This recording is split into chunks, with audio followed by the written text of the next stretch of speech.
अच्छा जी।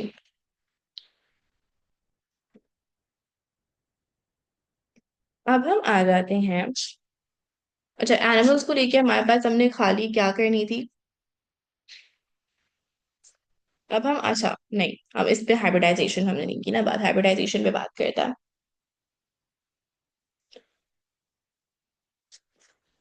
वो हम बात करते हैं with respect to crop improvement via selective breeding.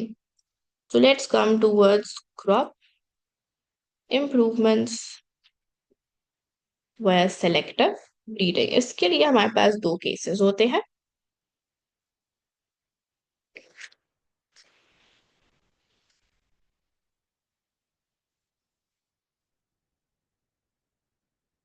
Wheat and rice एक कलेक्टिव एलो है आपके कोर्स आउटलाइन में, और दूसरा हमारे पास आता है मीज। मीज आपके पास, if I am not mistaken, वो जो भुट्टे की क्रॉप होती है, that is your maize crop. अच्छा जी। um, हम पहले बात कर लेते हैं व्हीट एंड राइस की।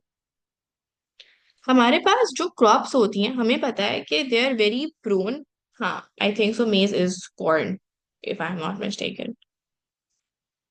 अच्छा जी। हमारे पास जो व्हीट एंड राइस होती हैं, ठीक है, या कोई भी क्रॉप होती है, that is prone to getting attack by insects. ठीक है, कोई भी इंसेक्ट हो गया या कोई भी आपके पास माइक्रो ऑर्गेनिज्म हो गया, these crops can get infected by those microorganisms, by those infects, जिसकी वजह से वो क्या कहते हैं, उनमें डिजीज हो जाती है। ठीक है। So what we want is, हमारे पास एक, हम चाहते हैं कि एक ट्रेट हमारे पास इन क्रॉप्स में हो। ये क्या हो गया, sorry. We want to traits in a wheat and rice crop. एक हमें चाहिए, ट्रेट ए हमें चाहिए डिजीज रेजिस्टेंस, और दूसरा ट्रेट हमें चाहिए हायर यील्ड। अगेन, अगर आप यहाँ पे भी देखो, दोनों जो ट्रेड्स हैं वो किसको बेनिफिट कर रहे हैं, इंसान को बेनिफिट कर रहे हैं। ठीक है ना।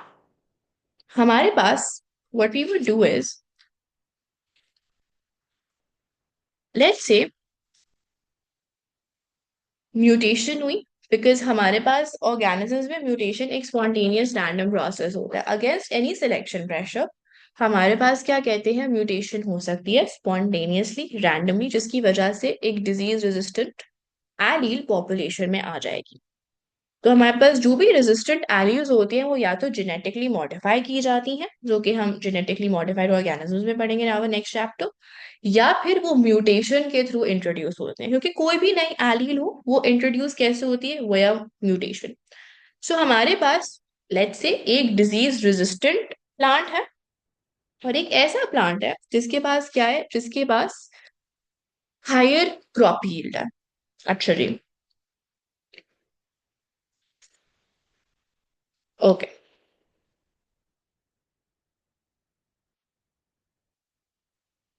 व्हाट हैपेंस इज, अब सिलेक्टिव ब्रीडिंग जो है ना, वो क्या करती है, हमें पता है selective breeding would promote your homozygosity.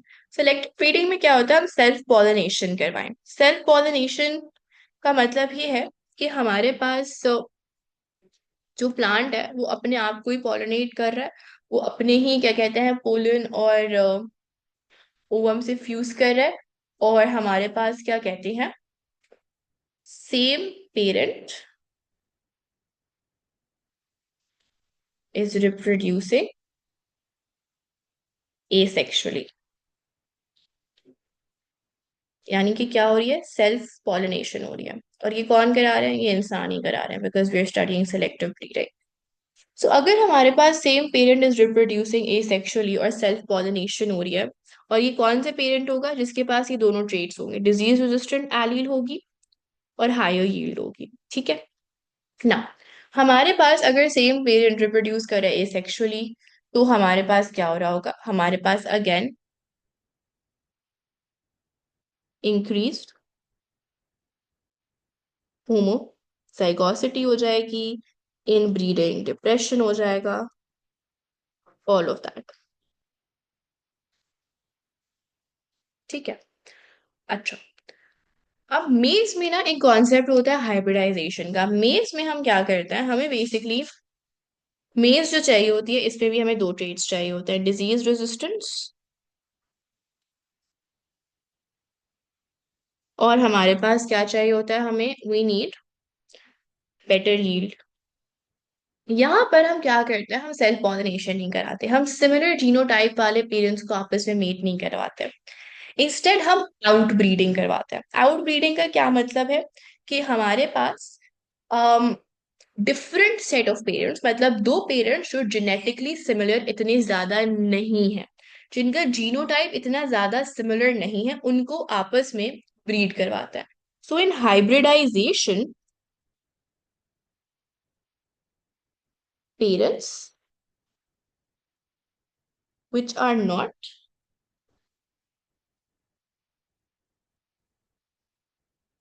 very closely related but have the desirable traits are mated. So let's say हमारे पास जो पेरेंट ए था, उसके पास डिजीज रेजिस्टेंस थी, और जो दूसरा पेरेंट था उसके पास हाई यील्ड थी। अब this is a case of outbreeding. Outbreeding का क्या मतलब है कि हमारे पास जेनेटिकली इतने रिलेटेड नहीं होंगे हमारे पेरेंट्स। सो इन आउटब्रीडिंग हमारे पास क्या कहते हैं, the parents which are being mated, they are basically different phenotypically and genotypically, जिसकी वजह से हमारे पास अब क्या होगा, हमारे पास होमोजाइगोसिटी इंक्रीज नहीं हो रही होगी। इंस्टेड हमारे पास हम ये सारी प्रॉब्लम्स को क्या कर रहे होंगे, ओवरकम कर रहे होंगे। हाइब्रिडाइजेशन हम करवा रहे होते हैं ना, तो in hybridization because we are mating to genetically not closely related parents, यानी एक दो ऐसे पेरेंट्स जो कि जेनेटिकली बहुत क्लोज नहीं है, क्योंकि हम उन्हें आपस में मेट करवा रहे हैं, हम एक हाइब्रिड फॉर्म कर रहे हैं। Hybrid cars, I am pretty sure you guys might be aware, hybrid cars क्या होती है, जो कि मैनुअल और ऑटोमेटिक दोनों मोड्स पे शिफ्ट हो जाती हैं। तो हमारे पास क्या कहते हैं, हाइब्रिडाइजेशन में हम दो डिफरेंट कैरेक्टरिस्टिक्स वाले पेरेंट्स को उठा रहे हैं, जो कि जेनेटिकली इतना सिमिलर नहीं है, and what we are doing is we are mating them together, जिसकी वजह से it would not cause what, it would not cause your inbreeding depression. आपका इनब्रीडिंग डिप्रेशन नहीं होगा। इनब्रीडिंग डिप्रेशन कब होता है, जब हमारे पास क्या कहते हैं, सिमिलर लुकिंग पेरेंट्स, सिमिलर क्या कहते हैं, हमारे पास जीनोटाइप वाले पेरेंट्स को हम ब्रीड करवाएं। हाइब्रिडाइजेशन में क्या होता है, और ये स्पेसिफिकली मेज में हो रहा होता है, कि हमारे पास हमें दो जो फीचर्स चाहिए होता है, हम उन पेरेंट्स को लेते हैं, उनकी आपस में क्या कराएंगे, हम क्रॉस पॉलिनेशन कराएंगे। ठीक है, हमारे पास क्रॉस पॉलिनेशन जब हम करा रहे होंगे, तो हमारे पास व्हाट वुड हैपन, हमारे पास ना सिर्फ यील्ड अच्छी आएगी, बट वी वुड ओवरकम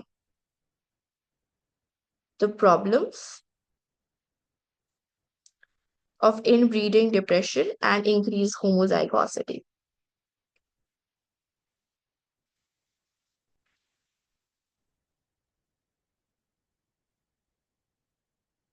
और हमारे पास इस तरह से जो हमारे पास जो हाइब्रिड विगर है ना, हाइब्रिड विगर का क्या मतलब होता है, कि हमारा जो रिजल्टिंग जनरेशन है, हाइब्रिड विगर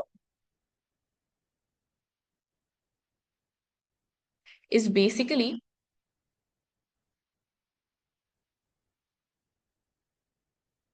जो रिजल्टिंग F1 जनरेशन। जब हम पहला क्रॉस करवाएंगे, उस क्रॉस से हमारे पास जो भी पॉपुलेशन आएगी, उस पॉपुलेशन को हम क्या बुलाते हैं, हम उस पॉपुलेशन को बुलाते हैं हाइब्रिड विगर। इस हाइब्रिड विगर की क्या कैरेक्टरिस्टिक्स होंगी, इसकी कैरेक्टरिस्टिक्स ये होंगी, या इसको आप ब्रैकेट में हाइब्रिड ऑफस्प्रिंग भी बुला सकते हो फॉर फर्दर क्लैरिटी।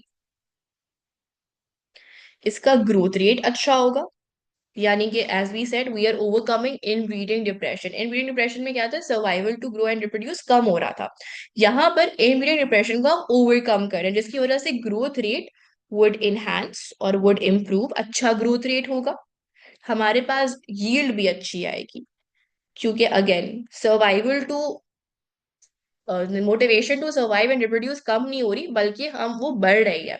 तो हमारे पास जो यील्ड है वो भी अच्छी आएगी, हमारे पास जो ऑर्गेनिजम्स हैं उनको इमीडिएट डिप्रेशन नहीं है, तो उनकी जो सर्वाइवल चांसेस हैं, उनकी जो रिप्रोडक्टिव चांसेस हैं वो बढ़ रहे हैं। रिप्रोडक्टिव चांसेस और सर्वाइवल चांसेस अगर एक क्रॉप के बढ़ रहे हैं तो उसकी ओवरऑल जो यील्ड है, जो फसल है, वो अच्छी उगेगी।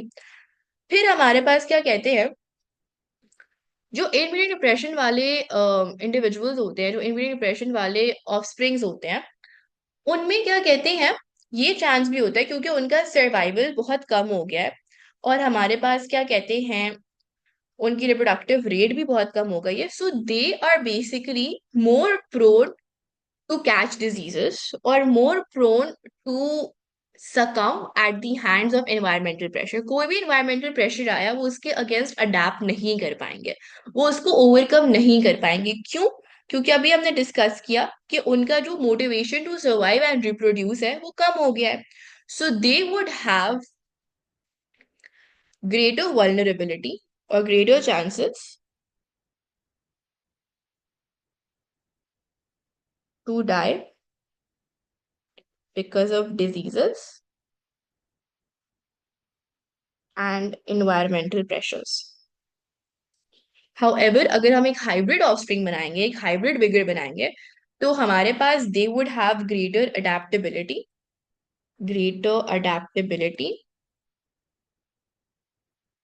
And they would be more resistant और resilient towards diseases and environmental pressure। अगर ये अभी भी समझ नहीं आया, इसकी एक क्लासिक एग्जांपल हम ह्यूमन से देते हैं।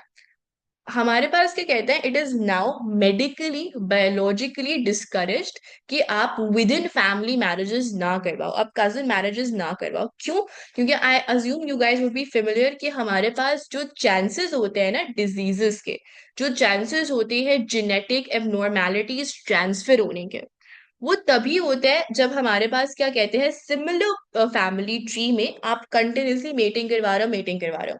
सो cousin marriages are an example और are an analogy of inbreeding. जब आप कंटिन्यूसली एक ही फैमिली ट्री में आपस में मीटिंग करवा रहे होते हो तो आपका जो जीन पूल है वो बढ़ नहीं रहा होता, ठीक है। आपकी क्या कहते हैं, सिमिलर जो ट्रेट्स हैं वो आगे जा रहे हैं, नए ट्रेड्स इनकॉर्पोरेट नहीं हो रहे आने वाली नई ऑफस्प्रिंग में, जिसकी वजह से कजिन मैरिजेस के जो ऑफस्प्रिंग्स होते हैं they are very likely to develop genetic disorders. However, अगर हम आउटब्रीडिंग करवाएंगे यानी फैमिली से बाहर मैरिजेस होंगी, फैमिली से बाहर मीटिंग होगी, तो हमारे पास इससे रिड्यूस चांसेस होंगे to develop a genetic condition, ठीक है। तो हमारे पास हीट्रोजाइगोसिटी बढ़ती है, क्या कहते हैं, हाइब्रिडाइजेशन से, और होमोजाइगोसिटी बढ़ती है इनब्रीडिंग से। Is this now clear? Any questions about artificial selection, about inbreeding, or about hybridization?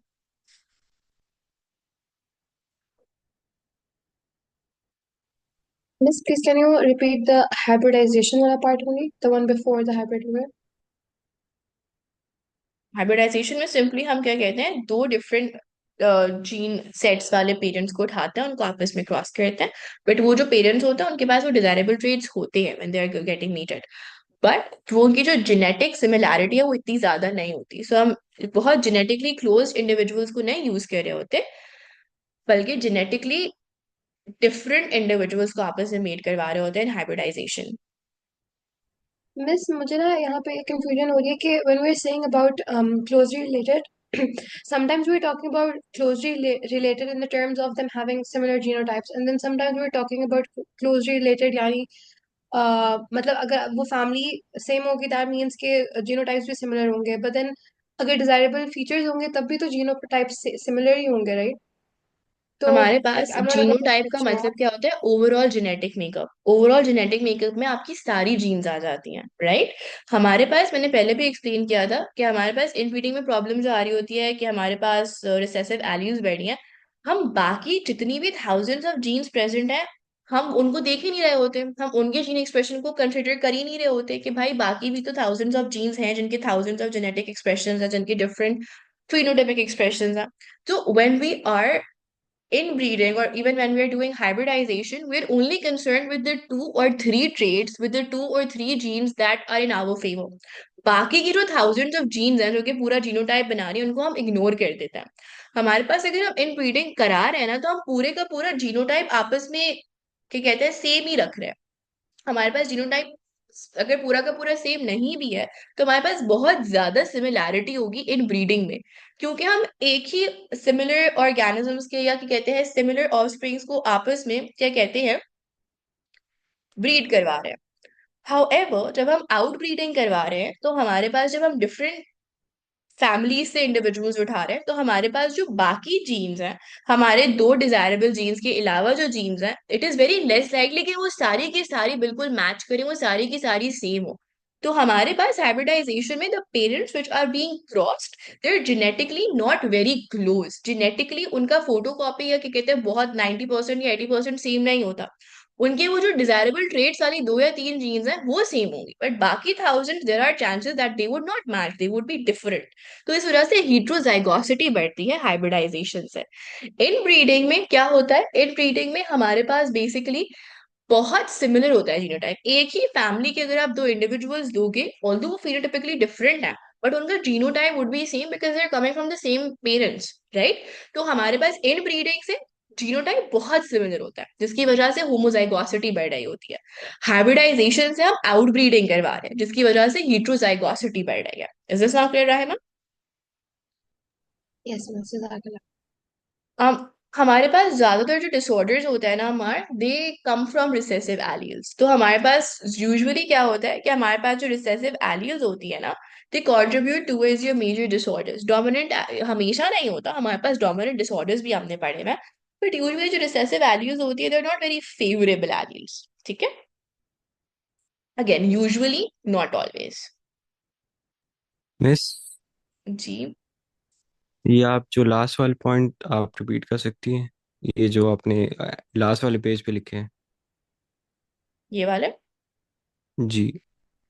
अच्छा, हमारे पास हाइब्रिड ऑफस्प्रिंग्स कौन से होते हैं? अगर मैं 2 फैमिलीज या genetically not very similar parents को आपस में क्रॉस करवा रही हूँ, तो मैं एक हाइब्रिड फॉर्म कर रही हूँ. ठीक है, parent A would come from a would have a different genotype than parent B. इनको आपस में क्रॉस किया, हमने एक हाइब्रिड बनाया, ए और बी का एक हाइब्रिड बना. कुछ क्वालिटीज उसमें ए वाली होंगी, कुछ क्वालिटीज उनमें बी वाली होंगी, because the parents were not very genetically different, they were not very genetically similar, क्योंकि वो इतने सिमिलर नहीं थे. वो एक मिक्स होंगे, 50% वन पेरेंट, 50% दूसरा पेरेंट. इट प्रोमोट्स हीट्रोजाइगोसिटी, जिसकी वजह से हमारे पास डिजीजेस के चांसेस कम हो जाएंगे.